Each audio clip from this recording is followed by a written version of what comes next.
Mujik yaxshimisizlar? Alhamdulillah. Alloh karam. Qattiq bo'ladi. Kecha erkato'chalarni qo'ydim-ki, ularni uraman, nimadirlar qilib yozyapti bolalar. Yo'q, uni urayotib, o'zlariga problema kerak emas. Ular bilan mo'ga, kostovini adden qilib qo'yish kerak.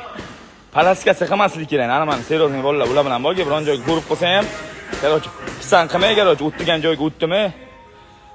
Bizdan pisand qilinmay, padalish qilib yurish kerak ular. O'zidan o'zi uyalib, yaxshi yurishga testosteron kerak bo'lsa, bir pakalashga beraveramiz. Normal, dasto'yni mujiklardan, testosteron ko'p mujiklardan. Qattiq go'sht yegan testosteronlardan beraveramiz. Og'ziga qo'yib olar, xohlasa. Chez ollaymi, qanday bo'lsa ham-da. Shuning uchun ularni padalish qilib qo'yish kerak, padalish qarochi. Uni urayotib, tepib yotish kerak emas, problema savzavas qilish kerak emas odam o'ziga. Shuni taram eskasini adden